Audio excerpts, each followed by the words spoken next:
uh, shall we start with the theme? Yung ano natin, theme ng YouTube. Okay. Good morning. This face-to-face session is the third of the 4 sessions that we are going to have for this semester. The theme is PowerPoint on the golden rectangle, titled Gininto ang Parihaba, Maladyosang Proportion. And then we are going to also have a discussion on the long exam topics. So this is now the PowerPoint presentation on Gininto ang Parihaba, Maladyosang Proportion, Golden Rectangle, Divine Proportion.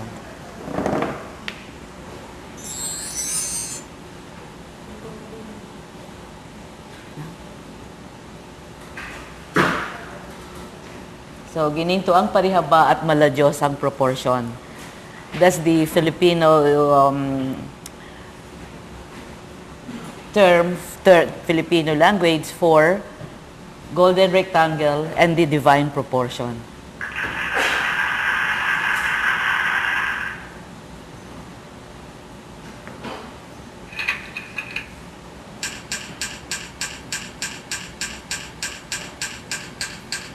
Mahalaga sa mga Griego ang geometria o geometry, ang geometry ang Euclid, na siyang tungkol sa pagsusukat ng mga bagay-bagay sa ating kapaligiran.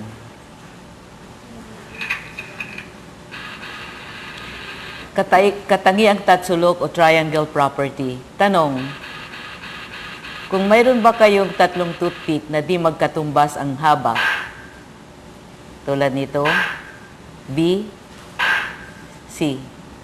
Ang tanong ay, makakabuo kaya kayo parati ng tatsulok?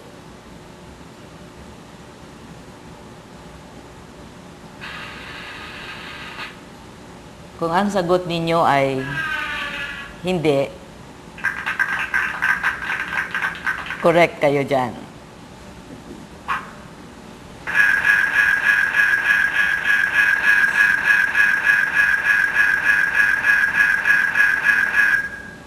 Dahil mayroong rule dyan na tinatawag nating katangiang tatsulok, na sa binigay na tatlong magkaibang haba ng toothpick na ABC,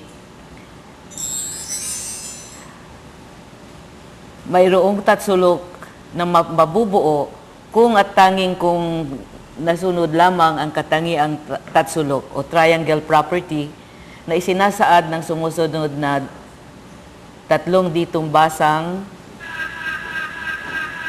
A plus B ay mas malaki sa C, A plus C ay mas malaki sa B, B plus C ay mas malaki sa A.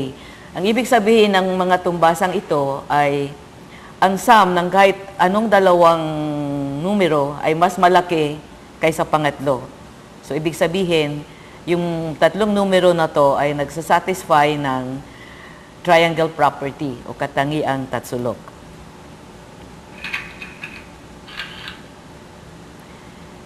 O di kaya, isang tumbasan lang, imbes na doon sa tatlong tumbasan na ang sum ng kahit anong dalawang gilid ay mas malaki sa pangatlo. Pero kailangan lahat ng posibleng dalawa ay kukunin, kaya tatlong ditumbasan lahat. Pero pwede ring mapalitan itong isang tumbasan na to.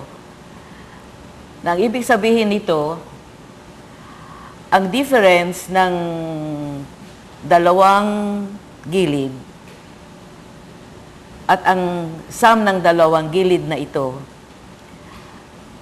ang pangatlong gilid ay nasa pagitan ng difference at ng sum. So, pwedeng ganyan. Tama na yung isang ganyan. So, isa lang sa tatlong ito. Hindi tulad doon sa nauna na dapat tatlo ang kondisyon. A plus B greater than C and so on.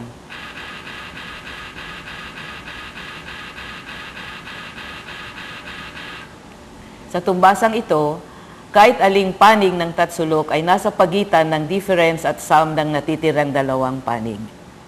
Pag ganon ang katangian ng tatlong numero, ang tatlong numero na to ay nagsasatisfy ng triangle property. At kung mga side sila ng tatsulok, makakabuo tayo ng tatsulok.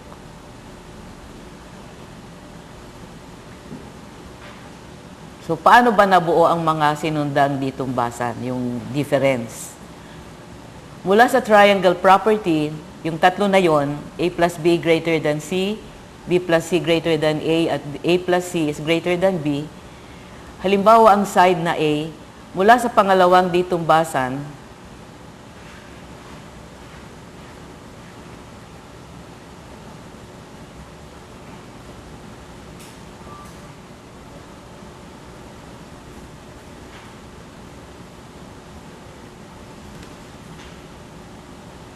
ang A ay less than B plus C dito sa pangalawang ditumbasan.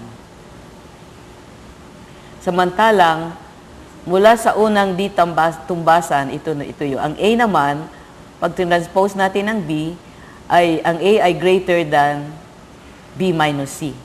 So, ano ibig sabihin nun? Ang A ay less than B plus C, at ang A ay greater than B minus C. Ito nga yun. Ang A ay nasa pagitan ng difference ng B at C at ang sum ng B plus C.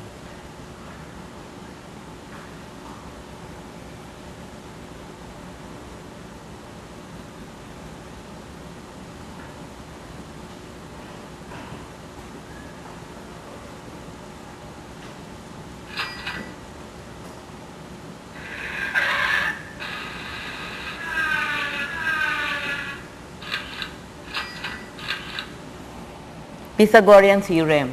Mayroon pang isang kasukatang natagpuan ng mga Griego. Ito ay ang Pythagorean theorem na patungkol sa right na tatsulok na may mga panig na ABC. Ang C ang hypotenuse. Ayon sa Pythagorean theorem, kung ang ABC ay ay mga haba ng mga panig ng isang right na tatsulok, na ang C ang pinakamahaba na tinatawag na hypotenuse, sa makatuwid, itong figurang ito ay isang tatsulok na ang tawag dito sa A at B ay legs ng right triangle. Ito naman, ang tawag sa C ay hypotenuse.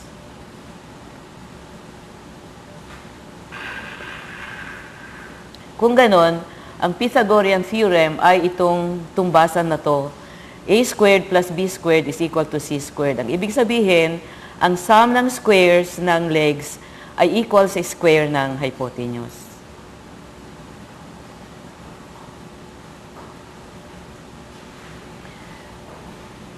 Historical note o notang pangkasaysayan. Ang Pythagorean theorem na ito ay hindi tiyak kung ito ba ay galing kay Pythagoras mismo o sa Pythagorean Brotherhood na isang samahan ng mga Griegong matematiko. Sa samahang ito, ang bawat ideya na tuklas ng isang miyembro ay hindi taglay ang pangalan niya kundi ng samahan. Kaya kung halimbawa, miyembro ka ng Pythagorean Brotherhood at mayroon kang theorem na natuklasan, hindi yun tataglayin ang iyong pangalan, kundi yung brotherhood. Pythagorean theorem, mga ganon.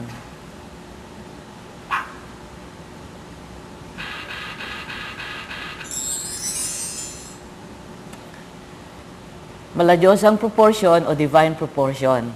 Narito ngayon ang napakagandang natagpuan nilang isang maladiyosang kasugatan na kinikilala ngayong maladiyosang proportion.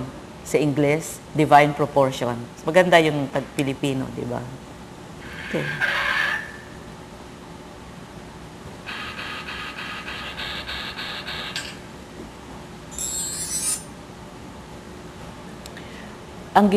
Saan ba nanggaling ang maladyosang proportion? Ang maladyosang proportion ay ratio ng length sa width ng isang katangi-tanging parihaba na tinatawag na ginintoang parihaba.